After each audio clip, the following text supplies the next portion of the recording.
Hello दोस्तों, स्वागत है आप सभी का एक बार फिर से आपके अपने YouTube channel maths by Mukesh Thakar पर। जैसा कि दोस्तों आप सभी को पता है, हम कंपाउंड इंटरेस्ट पढ़ रहे थे और कंपाउंड इंटरेस्ट की हमारी 7 क्लासेज हो चुकी थी। 7 क्लासेज में हमने कम से कम 30 से 35 क्वेश्चन सोल्व कर लिए।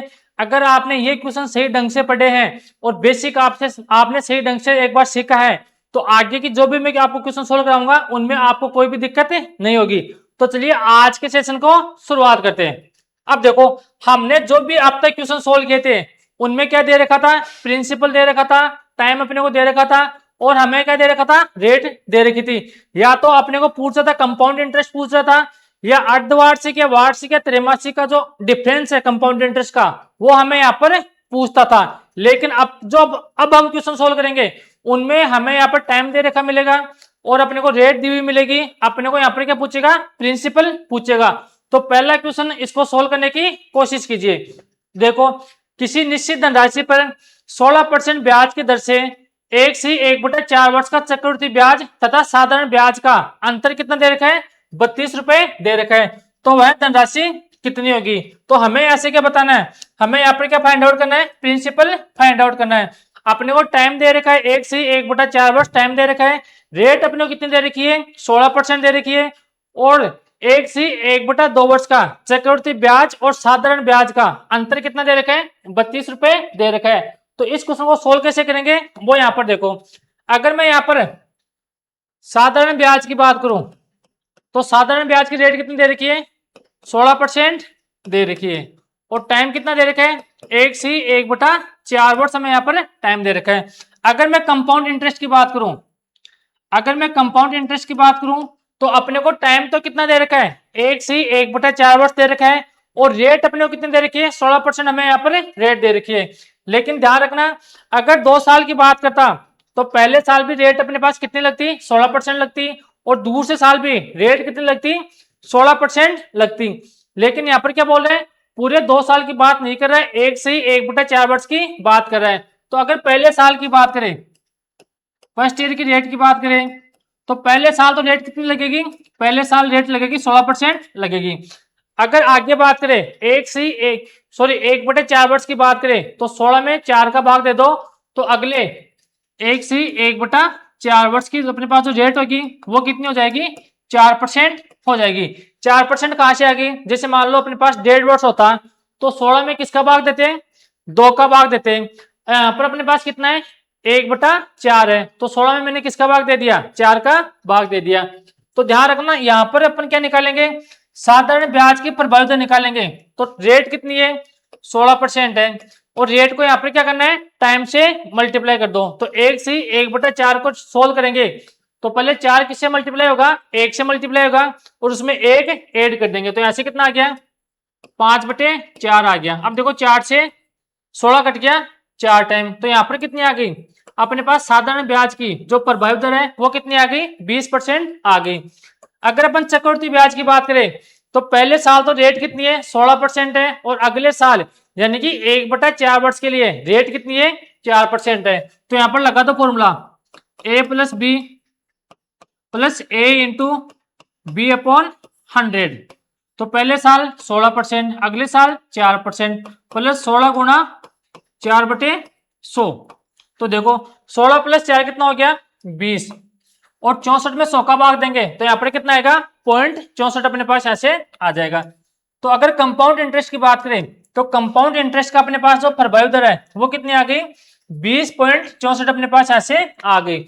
अब क्वेश्चन में अपने को क्या दे रखा है कि 1/4 वर्ष का चक्रवृद्धि ब्याज और साधारण ब्याज का अंतर कितना दे रखा है, 32 रुपए दे रखा है। तो यहाँ पर दोनों का अगर डिफरेंस निकालोगे, 20.64 और 20 का डिफरेंस निकालोगे तो अपने पास डिफरेंस कितना आएगा, 0.64 अपने पास ऐसे क्या आएगा, डिफरेंस आएगा। तो 0.64% का मान किसके बराबर दे रखा है, 32 के बराबर दे रखा है। 0.64% का मान किसके बराबर दे रखा है, 32 के बराबर दे रखा है। और 1% का मान ऐसे कितना जाएगा, 32/0.64 आ जाएगा। अपने को ऐसे क्या पूछे है, हमें यहाँ पर पूछे कि धनराशि बताओ, यानी कि प्रिंसिपल अपने को बताना है। तो जब कभी भी अपने को क्वेश्चन में प्रिंसिपल नहीं दे रखा हो तो यहाँ पर क्या करेंगे, 100 से मल्टीप्लाई करेंगे, क्योंकि हमेशा प्रिंसिपल कितना मानते हैं, 100 मानते हैं। तो यहाँ पर देखो पॉइंट हटाएंगे तो ऊपर कितना आ जाएगा, 2 जीरो आ जाएगा। तो 32 से कट गया 64 दो टाइम, और 2 से कट गया 50, 100 कट गया 50 टाइम। तो अपने पास यहाँ से आंसर कितना आ गया, 50,000 रुपये अपने पास इस क्वेश्चन का आंसर आ गया। 50,000 नहीं, 5,000 अपने पास इस क्वेश्चन का आंसर आ गया। अपने को ऐसे क्या क्या पूछ सकता है, प्रिंसिपल पूछ सकता है, अपने को ऐसे क्या पूछ सकता है, साधारण ब्याज पूछ सकता है। अगर साधारण ब्याज पूछेगा तो मल्टीप्लाई किसे करेंगे, 20 से मल्टीप्लाई करेंगे। अगर अपने को कंपाउंड इंटरेस्ट पूछेगा तो मल्टीप्लाई किसे करेंगे, 20.64 से यहाँ पर मल्टीप्लाई करेंगे। अब देखो क्वेश्चन में कुछ भी पूछ सकता है, अगर आप सही ढंग से पढ़ोगे, चीजों को समझोगे, तो आपको चीजें अपने आप ऑटोमेटिक आपके दिमाग में आएगी कि सर अपने पास नया क्वेश्चन और क्या बन सकता है। तो नया क्वेश्चन कुछ भी बन सकता है। वैसे मैंने आपको सारी चीजें बता रखी है, और आगे जो नई चीजें आएगी वो भी मैं आपको यहाँ पर बताने की कोशिश करूंगा। तो अगला क्वेश्चन देखो, अब देखो इसको सोल्व करो, इसको सोल्व करने की कोशिश करो। अब देखो जो अपने पास पीछे वाला क्वेश्चन था, अगर कोई बच्चा यहाँ से चाहता है कि सर इस क्वेश्चन को हम ट्री मेथड से कैसे सोल्व करेंगे, क्योंकि अपने पास प्रिंसिपल नहीं दे रखा है, अपने पास टाइम और रेट दे रखी है। तो अगर हम इस क्वेश्चन को ट्री मेथड से सोल्व करें तो कैसे सोल्व करेंगे, वो भी यहाँ पर एक बार देख लो। तो मैं इसको मिटा रहा हूं एक बार। अगर किसी को ट्री मेथड से सोल्व करना है तो यहाँ पर समझो एक बार, क्योंकि तरीके अपने पास सारे आपको आने चाहिए, ऐसा नहीं कि इसी तरीके से आपको क्वेश्चन सोल्व करना चाहिए। तो देखो अपने को रेट कितनी दे रखी है, हमें यहाँ पर रेट दे रखी है 16%, हमें यहाँ पर रेट दे रखी है। तो 16% को हम किस में चेंज करेंगे, फ्रैक्शन में चेंज करेंगे। तो कितना जाएगा, 16/100 आ जाएगा। 4 से कट गया 16 4 टाइम, और 100 कट गया 25 टाइम। तो ध्यान रखना, अगर 2 साल की बात करें, वैसे तो प्रिंसिपल आप कुछ भी मान सकते हो, 1 मान सकते हो, 2 मान सकते हो, 3 मान सकते हो, अक्स मान सकते हो, लेकिन ध्यान रखना कभी भी 1.5 साल की बात करें या 2 साल की बात करें, तो जो अपने पास नीचे वाला है यानी कि 25 है, अगर 2 साल की बात करें तो 25 का स्क्वायर कर दो। तो हम लोग यहाँ से प्रिंसिपल कितना मानेंगे, 625 मानेंगे। अब देखो अगर पहले साल की बात करें तो पहले साल की बात करें तो प्रिंसिपल कितना है, 625 है। तो पहले साल 625 का 4/25 करना पड़ेगा। तो पहले साल का ब्याज है वो कितना आ जाएगा हमारे पास, 100 रुपए अपने पास यहाँ से पहले साल का ब्याज आ जाएगा। अगर सेकेंड ईयर की बात करें तो सेकेंड ईयर अपने पास प्रिंसिपल पर तो ब्याज हमेशा लगता ही लगता है। तो 625 का वापिस से 4/25 करोगे तो अपने पास ऐसे कितना आ जाएगा, 100 आ जाएगा। अब यहाँ पर आपको ये देखना है कि पहले ब्याज कितनी बार लग चुका है, क्योंकि कंपाउंड इंटरेस्ट में ब्याज पर ब्याज लगता है। तो पहले ब्याज लग चुका है एक बार 100 रुपए, तो 100 का 4/25 करोगे तो अपने पास ऐसे कितना जाएगा, 16 हमारे पास ऐसे आ जाएगा। इसको सोल्व करना मैंने बता रखा है, आराम से सोल्व करना, घर पर बैठ के सोल्व आपसे हो जाएगा। तो कभी भी अपने को प्रिंसिपल नहीं दे रखा हो, अपने को टाइम और रेट अपने को यहाँ पर दे रखा हो, तो इस टाइप से आपको क्वेश्चन सोल्व करना है। या तो प्रभावी दर से आप क्वेश्चन सोल्व कर सकते हो, या फिर आप ट्री मेथड से भी क्वेश्चन सोल्व कर सकते हो। अब देखो अगला क्वेश्चन ये रहा, सोल्व करने की कोशिश करो। किसी निश्चित धनराशि पर 12 से 1/2% ब्याज की दर से 1 से 1/2 वर्ष के चक्रवृद्धि ब्याज तथा साधारण ब्याज का अंतर कितना दे रखा है, 40 रुपए दे रखा है। तो वह धनराशि ज्ञात करो। मैंने आपको क्या बताया था, अगर कभी भी रेट अपने पास फ्रैक्शन में आ जाए या पॉइंट में आ जाए तो आपको तरीका कौन सा लगाना है, ट्री मेथड आपको हमेशा तरीका लगाना है। अगर आप प्रभावी दर से इस क्वेश्चन को सोल्व करने की कोशिश करोगे तो भी आपसे हो जाएगा, लेकिन आपको टाइम बहुत ज्यादा लग जाएगा। और कुछ क्वेश्चन ऐसे होते हैं कि ट्री मेथड से जल्दी सोल्व होंगे, और कुछ क्वेश्चन अपने पास प्रभावी दर से जल्दी सोल्व होंगे। तो यहाँ पर देखो अपने को प्रिंसिपल कितना दे रखा है, प्रिंसिपल नहीं दे रखा है अपने को, प्रिंसिपल तो अपने को ऐसे क्या करना है, फाइंड आउट करना है। तो अपने को जो रेट है वो कितनी दे रखी है, 12 से 1/2% दे रखी है। और टाइम कितना दे रखा है, टाइम दे रखा है 1.5 वर्ष, हमें यहाँ पर टाइम दे रखा है। यहाँ तक आ गई बात समझ में। और अपने को 1.5 वर्ष का साधारण ब्याज और चक्रवृद्धि ब्याज का डिफरेंस कितना दे रखा है, 40 रुपए दे रखा है। तो जब भी कभी क्वेश्चन में अपने को प्रिंसिपल नहीं दे रहे हो, नहीं दे रखा हो, तो क्वेश्चन सोल्व कैसे करेंगे, क्वेश्चन तो अपने को सोल्व करना पड़ेगा। तो ध्यान रखना रेट अपने पास यहाँ पर कितनी है, 12 से 1/2% है। तो इसको फ्रैक्शन में चेंज करेंगे तो अपने पास यहाँ से कितना जाएगा, फ्रैक्शन 1/8 आ जाएगा। अब यहाँ पर देखो बात 2 साल की कर रहा है या 3 साल की बात कर रहा है, तो अपने पास बात कर रहा है 1.5 साल के लिए बोल रहा है। तो 8 का यहाँ से ध्यान रखना, 8 का स्क्वायर कर दो। तो यहाँ पर प्रिंसिपल कितना मानेंगे, जो अपॉन में होता है ना उसका हमेशा स्क्वायर करते हैं। अगर 3 साल की बात करेगा तो अपन ऐसे क्या करेंगे, क्यूब करेंगे। तो 8 का स्क्वायर करो तो कितना आ गया 64, हमारे पास ऐसे क्या आ गया, प्रिंसिपल आ गया। अब देखो प्रिंसिपल हमने कितना मान लिया, 64 मान लिया। अगर पहले साल की बात करें, फर्स्ट ईयर की बात करें, तो 64 का 1/8 कितना होगा, 8 होगा। अगर सेकेंड ईयर की बात करें तो सेकेंड ईयर अपने पास प्रिंसिपल पर तो हमेशा ब्याज लगता ही लगता है। तो 64 का वापिस 1/8 करेंगे तो कितना आ जाएगा, 8 आ जाएगा। अब कंपाउंड इंटरेस्ट में हमेशा ब्याज पर ब्याज लगता है।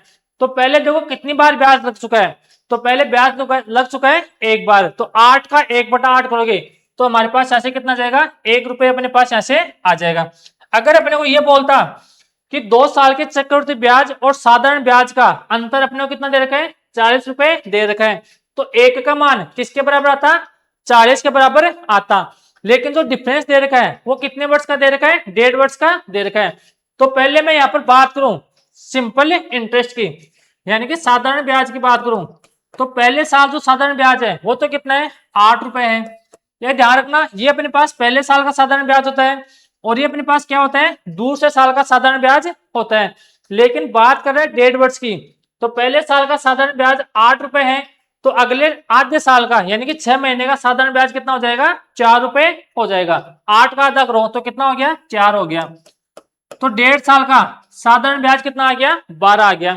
अगर मैं कंपाउंड इंटरेस्ट की बात करूं, 1.5 साल के कंपाउंड इंटरेस्ट की बात करूं, तो ध्यान रखना ये तो अपने पास पहले साल का साधारण ब्याज और चक्रवृद्धि ब्याज होता है, तो इसमें तो कोई भी लड़ाई नहीं है कि पहले साल का कंपाउंड इंटरेस्ट कितना आ गया, 8 रुपए आ गया।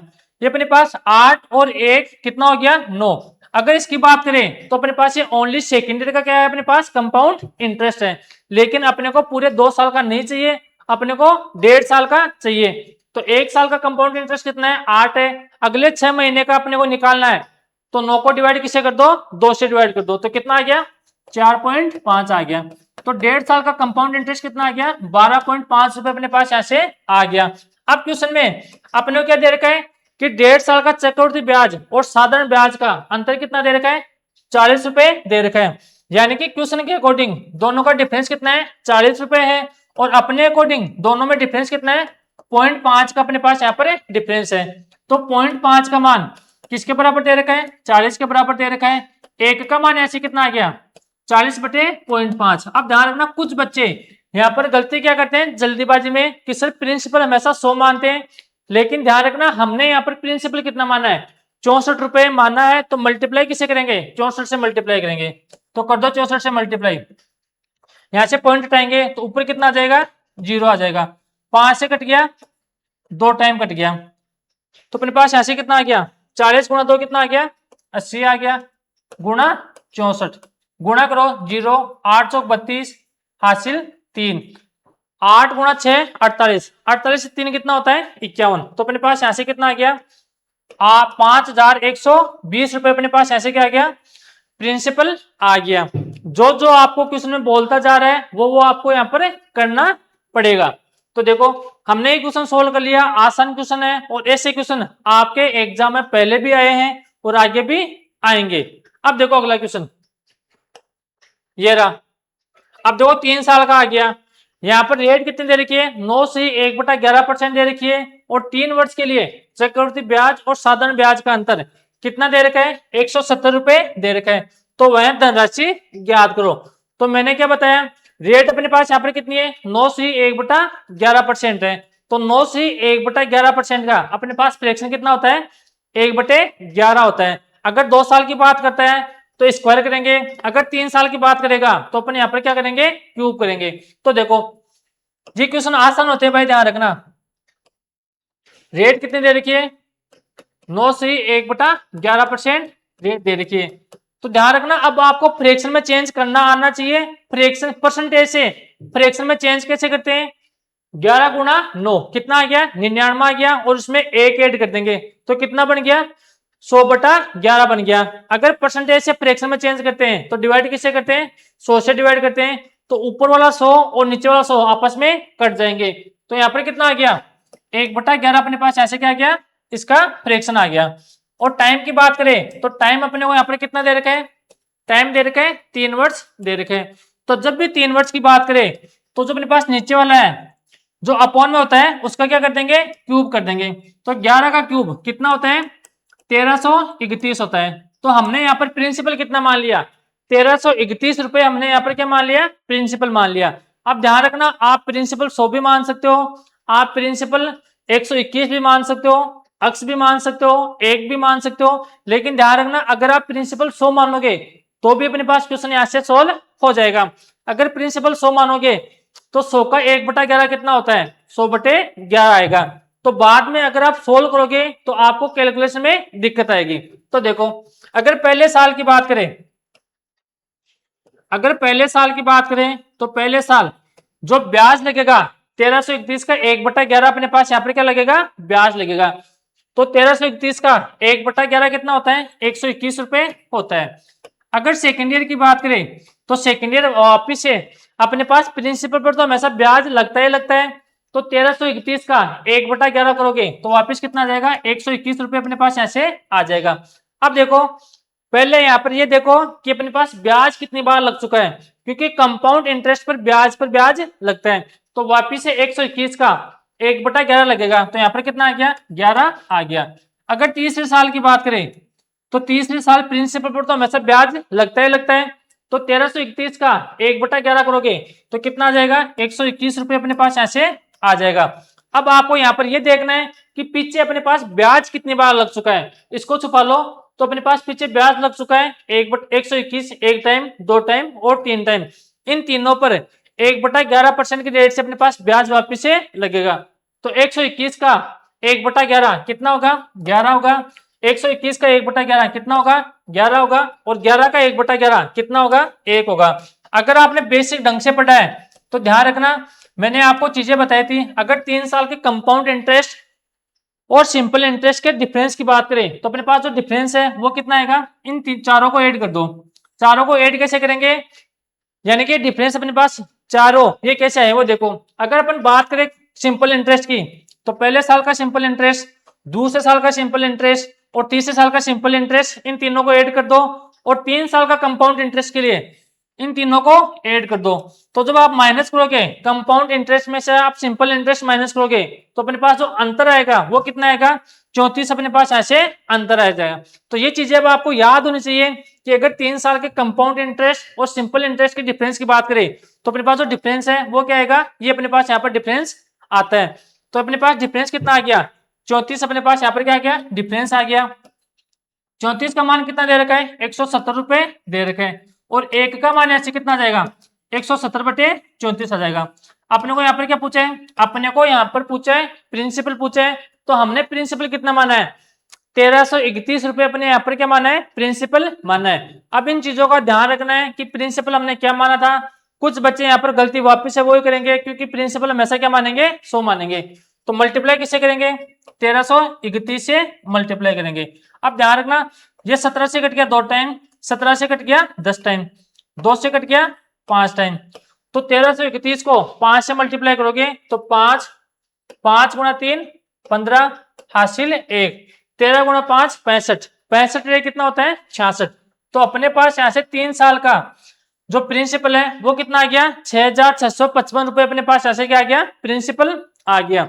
अब देखो, ये चीजें आपको कब समझ में आएगी कि सर हमें यहाँ पर करना क्या है और हमें यहाँ पर पूछा क्या है। जब तक आप कोई भी टॉपिक पढ़ो, जब तक आप 2 या 3 बार क्वेश्चन खुद से सोल्व नहीं करते हो तब तक आपको चीजें कम समझ में आएगी। अगर समझ में भी आएगी तो आप 5 दिन बाद में, 10 दिन बाद में आप चीजों को भूल जाओगे। तो जितना हो सकता है उतना आपको रिविजन करना है, क्योंकि रिविजन करोगे तभी आपको चीजें समझ में आएगी। अगला क्वेश्चन देखो, ये रहा। अब देखो, अगर अपने पास रेट अलग अलग आ जाए तो क्वेश्चन को कैसे सोल्व करेंगे। मैंने जितने आपके एग्जाम में क्वेश्चन आ सकते हैं वो तो मैंने क्वेश्चन लिए हैं, और आपके एग्जाम में आगे कौन कौन से क्वेश्चन बन सकते हैं वो भी मैंने आपको यहाँ पर सोल्व करवाऊंगा। तो देखो, यहाँ पर क्या दे रखा है, एक निश्चित धनराशि पर ब्याज की प्रथम वर्ष के लिए रेट कितनी है, 12.5% है, तथा दूसरे वर्ष के लिए रेट कितनी है, 16 से 2/3% रेट है, तथा 1.5 वर्ष के लिए चक्रवृद्धि ब्याज और साधारण ब्याज का अंतर कितना दे रखा है, 25 रुपए दे रखा है। तो यहाँ पर क्या करेंगे, प्रिंसिपल अपने को यहाँ पर क्या करना पड़ेगा, फाइंड आउट करना पड़ेगा। तो देखो इसको सोल्व करने की कोशिश करो। अब की बार अपने पास क्वेश्चन में रेट अलग अलग आएगी, इस बात का ध्यान रखना। पहले साल की रेट अलग है और दूसरे साल की अपने पास यहाँ पर क्या है, रेट अलग है।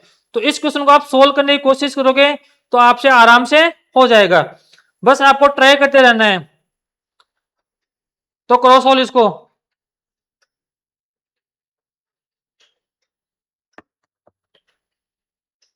देखो यहां पर क्या दे रखा है, पहले साल रेट कितनी है 12C1/2% है और दूसरे साल रेट कितनी है 16C2/3% है। तो अगर पहले साल के रेट की बात करें तो रेट कितनी है 12C1/2% है और सेकेंड ईयर की बात करें तो रेट कितनी है 16C2/3% रेट है। यानी कि दोनों साल रेट अपने पास यहाँ पर क्या दे रखी है, अलग अलग दे रखी है। तो यहाँ पर देखो 12C1/2% का फ्रैक्शन कितना होता है 1/8 होता है और 16C2/3% का फ्रैक्शन कितना होता है 1/6 होता है। अब आपको यहाँ पर मेन सबसे बड़ी दिक्कत ये आती है कि सर अपन प्रिंसिपल कितना माने, हम प्रिंसिपल 8 का स्क्वायर करें या फिर 6 का स्क्वायर करें। अब ध्यान रखना अगर रेट अपने पास अलग अलग आ जाए तो आप प्रिंसिपल 8 भी मान सकते हो 6 भी मान सकते हो, 8 का स्क्वायर भी कर सकते हो 6 का स्क्वायर भी कर सकते हो। लेकिन कभी भी अपने पास रेट अपने पास अलग अलग आ जाए तो ध्यान रखना आपको प्रिंसिपल क्या मानना है वो देखो। 8 को 6 से मल्टीप्लाई करो तो यहाँ पे कितना आ गया 48 अपने पास यहाँ से प्रिंसिपल आ गया। तो जब भी अपने पास रेट अलग अलग आ जाए तो 8 को किससे मल्टीप्लाई कर दिया मैंने 6 से मल्टीप्लाई कर दिया, तो प्रिंसिपल अपने पास यहाँ से कितना आ गया 48 आ गया।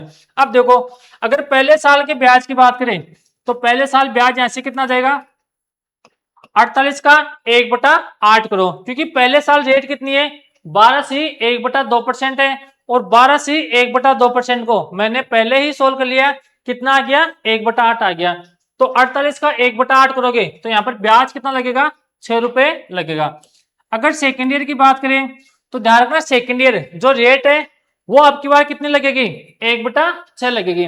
तो 48 का 1/6 कितना होता है 8 होता है। अब यहाँ पर ये देखो कि पीछे ब्याज कितनी बार लग चुका है, क्योंकि कंपाउंड इंटरेस्ट में ब्याज पर ब्याज लगता है। तो पीछे ब्याज लग चुका है एक बार, लेकिन ध्यान रखना अगर सेकेंड ईयर की बात कर रहा है तो ध्यान रखना 1/6 अपने पास यहाँ पर क्या लगेगा ब्याज लगेगा। तो 6 का 1/6 कितना आ गया 1 आ गया। अब क्वेश्चन में बात क्या कर रहे हैं कि 1.5 साल की बात कर रहे हैं। अगर अपने पास पूरे 2 साल की बात करता है तो पूरे 2 साल का सिंपल इंटरेस्ट कितना होता 6 + 8 कितना होता 14 रुपए होता और 2 साल का कंपाउंड इंटरेस्ट कितना होता 6 और 8 14 और 1 कितना होता 15 होता। तो अपने को यहाँ पर क्वेश्चन में क्या दे रखा है 1.5 वर्ष का जो कंपाउंड इंटरेस्ट और सिंपल इंटरेस्ट है उसका डिफरेंस दे रखा है। तो मैं यहाँ पर बात करूं सिंपल इंटरेस्ट की, अगर यहाँ पर बात करूं मैं सिंपल इंटरेस्ट की तो पहले साल जो ब्याज है वो कितना रुपए लगा 6 रुपए लगा। अगर अगले साल की बात करें, अगर अगले पूरे साल की बात करता तो ब्याज कितना लगता 8 रुपए लगता, लेकिन 6 महीने की बात करें तो 8 का आधा कर दो तो कितना लग जाएगा 4 रुपए लग जाएगा। तो 1.5 साल का जो साधारण ब्याज है वो कितना लग गया 10 रुपए लग गया। अगर कंपाउंड इंटरेस्ट की बात करें तो कंपाउंड इंटरेस्ट में पहले साल का ब्याज कितना है 6 रुपए है। अगर दूसरे साल की ब्याज की बात करता तो 8 और 1 कितना होता 9 होता।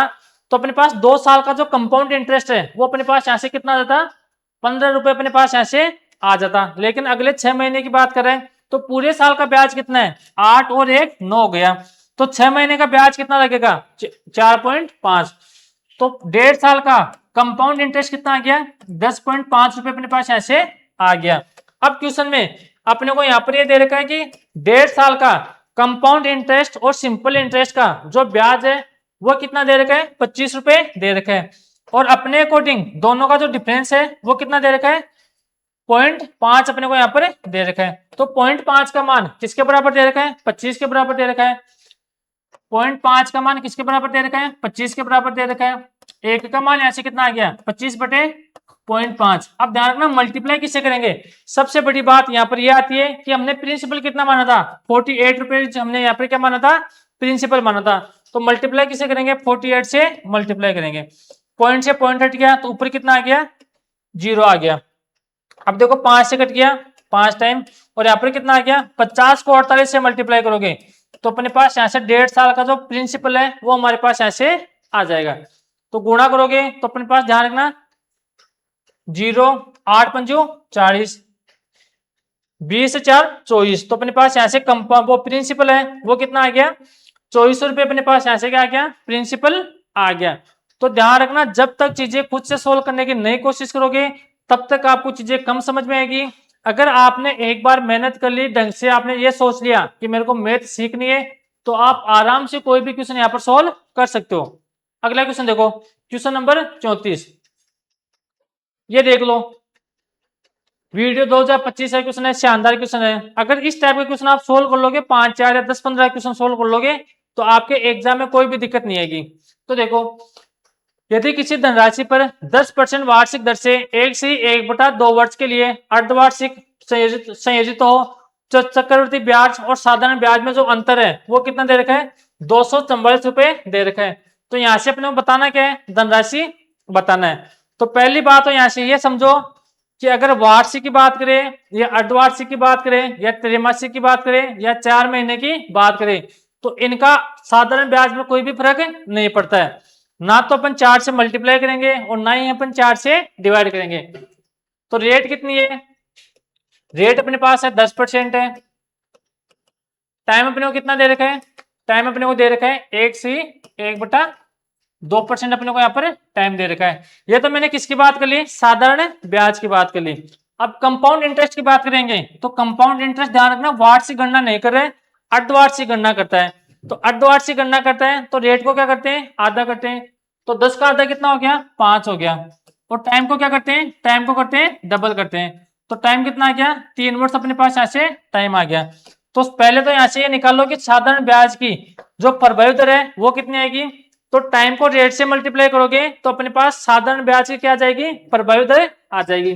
तो रेट है 10%, टाइम कितना है 1.5 साल है। तो 1.5 को सोल्व करोगे तो 2 गुणा 1 कितना हो गया 2 हो गया, और 1 इसमें ऐड करेंगे तो यहाँ से कितना आ गया 3/2 आ गया। 2 से कट गया 10, 5 टाइम। तो अपने पास साधारण ब्याज की प्रभावी दर कितनी आ गई 15% आ गई। अगर 3 साल की बात करें, रेट अपने पास 5% हो, टाइम अपने पास 3 वर्ष हो, तो अपने पास यहाँ से प्रभावी दर कितनी आ जाएगी 15.7625। ये अपने पास यहाँ से क्या आ गई प्रभावी दर आ गई। हमने यहाँ से साधारण ब्याज और चक्रवृद्धि ब्याज की जो प्रभावी दर है वो हमने यहाँ पर निकाली। अब यहाँ पर क्या बोल रहे हैं कि साधारण ब्याज और चक्रवृद्धि ब्याज का जो डिफरेंस है वो कितना दे रखा है 244 रुपए दे रखा है। तो यहाँ पर डिफरेंस कितना है, अपने अकॉर्डिंग डिफरेंस कितना है 15.7625 में से 15 माइनस करूंगा तो मेरे पास यहाँ से कितना आएगा 0.7625 मेरे पास यहाँ से आ जाएगा। तो 0.7625 का मान किसके बराबर दे रखा है 244 के बराबर दे रखा है। तो 0.7625 का मान किसके बराबर दे रखा है 244 के बराबर दे रखा है। एक का मान ऐसे कितना जाएगा 244 बटे 0.7625 दे रखा है। हमें यहाँ पर क्या पूछा है प्रिंसिपल पूछा है। तो प्रिंसिपल के लिए ध्यान रखना अब की बार हमने प्रिंसिपल यहाँ पर कुछ भी नहीं माना है, तो प्रिंसिपल के लिए मल्टीप्लाई किससे करेंगे 100 से मल्टीप्लाई करेंगे। इसको सोल्व करना और आराम से अपने पास आंसर आ जाएंगे। अब सोल्व तो आप खुद को करना पड़ेगा। मैंने आपको तरीका बता दिया कि क्वेश्चन को कैसे सोल्व करते हैं और कैसे आपको अप्रोच करनी है। अब देखो अगला क्वेश्चन, इसका 32,000 के आसपास क्वेश्चन आंसर आएगा सोल्व करोगे तो। ये रहा 4th ग्रेड 2025 का क्वेश्चन है। तो अब ध्यान रखना क्वेश्चन अगर आपने एक बार समझ लिया, क्वेश्चन की लैंग्वेज आपके समझ में आ गई, क्वेश्चन का तरीका आपके समझ में आ गया कि इस टाइप के अपने पास तरीके क्वेश्चन बनते हैं, तो आप आराम से सोल्व कर पाओगे। लेकिन ये आपको पता कब चलेगा कि कौन सा क्वेश्चन कैसे सोल्व होगा, ये पता तब चलेगा जब आप खुद से प्रैक्टिस करोगे, खुद से मेहनत करोगे, तब आपको ये पता चलेगा। मोबाइल देखने से या वीडियो देखने से आपको कभी भी मैथ समझ में नहीं आएगी। तो इस क्वेश्चन को सोल्व करो। किसी धनराशि पर 10% की वार्षिक दर से 2 वर्षों के लिए चक्रवृद्धि ब्याज और साधारण ब्याज का अंतर कितना दे रखा है 12.50 रुपए दे रखा है। तो धनराशि ज्ञात करो। अब देखो ये क्वेश्चन बहुत आसान है, इसको आप ट्री मेथड से भी सोल्व कर सकते हो, आप इसको इफेक्टिव रेट से भी सोल्व कर सकते हो। तो देखो रेट अपने पास कितनी है, रेट अपने पास है 10% है। टाइम कितना दे रखा है, टाइम दे रखा है 2 वर्ष दे रखा है। ये तो हमने किसकी बात कर ली, साधारण ब्याज की बात कर ली। अगर कंपाउंड इंटरेस्ट की बात करें तो पहले आपको यह देखना है कि कंपाउंड इंटरेस्ट वार्षिक गणना कर रहा है या अर्धवार्षिक गणना कर रहा है। क्योंकि अगर सिंपल इंटरेस्ट की बात करें तो सिंपल इंटरेस्ट में अर्धवार्षिक, वार्षिक, त्रैमासिक का कोई भी फर्क नहीं पड़ता है। तो अब की बार ध्यान रखना, कंपाउंड इंटरेस्ट भी वार्षिक गणना करता है। तो रेट यहाँ से कितनी आ गई, 10% आ गई। टाइम कितना दे रखा है, टाइम अपने को दे रखा है 2 वर्ष का समय दे रखा है। तो यहाँ से अगर साधारण ब्याज की प्रभावी दर निकालेंगे तो कैसे निकालेंगे, टाइम को किससे मल्टीप्लाई कर दो, रेट से मल्टीप्लाई कर दो।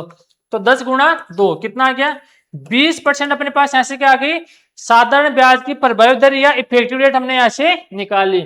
अगर कंपाउंड इंटरेस्ट की बात करें तो कंपाउंड इंटरेस्ट की 10% की रेट से 2 वर्ष की जो प्रभावी दर है वो कितनी आ जाएगी, 21% हमारे पास यहाँ से आ जाएगी।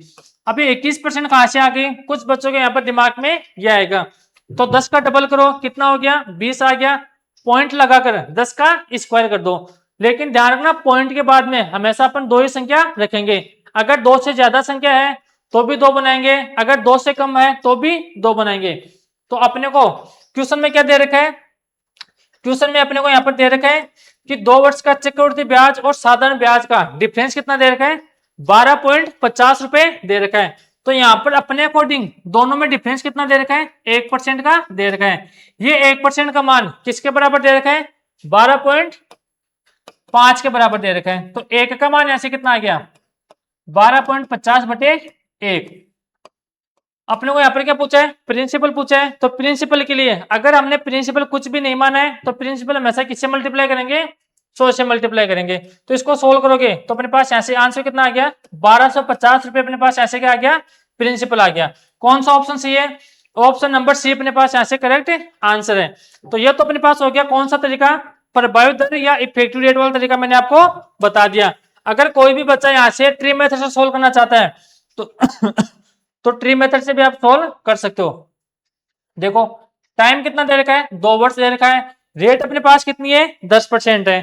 तो 2 साल की बात कर रहे हैं। अगर कभी भी अपने पास प्रिंसिपल नहीं दे रखा हो तो 10% का फ्रैक्शन कितना होता है, 1/10। 10% का फ्रैक्शन कितना होता है, 1/10। अगर 2 साल की बात कर रहे हैं तो 10 का स्क्वायर कर दो। तो 10 का स्क्वायर कितना आ गया, 100। तो हमने प्रिंसिपल कितना मान लिया, 100 रुपए मान लिया। अगर पहले साल की बात करें तो 100 का 1/10, तो यहाँ पर कितना आ जाएगा, 10 रुपए आ जाएगा। अगर सेकेंड ईयर की बात करें तो हमेशा प्रिंसिपल पर तो हमेशा कम इंटरेस्ट लगता ही लगता है। तो 100 का 1/10 कितना आ गया, 10 आ गया। अगले साल ब्याज पर ब्याज लगता है। तो पहले अपने पास ब्याज कितनी बार लग चुका है, 1 बार लग चुका है। तो 10 का 1/10 कितना आएगा, 1 आएगा। अब अपने को चक्रवृद्धि ब्याज और साधारण ब्याज का डिफरेंस कितना दे रखा है, 12.50 दे रखा है। तो एक यहाँ पर डिफरेंस कितना है, अपने अकॉर्डिंग डिफरेंस कितना है, 1 का है। तो 1 का मान किसके बराबर दे रखा है, 12.50 के बराबर दे रखा है। अब क्या ध्यान रखना, प्रिंसिपल हमने कितना माना है, 100 माना है। तो आपको मल्टीप्लाई भी किससे करना पड़ेगा, 100 से मल्टीप्लाई करना पड़ेगा। तो चीजों को ध्यान रखा करो कि हमने प्रिंसिपल मानना है या नहीं माना है। अगर जितना अपने प्रिंसिपल मानना है तो अपन उससे मल्टीप्लाई कर देंगे। अब देखो अगला क्वेश्चन, क्वेश्चन नंबर 37। इसको सोल्व करने की कोशिश करो। अच्छा क्वेश्चन है, अब आपसे होना चाहिए।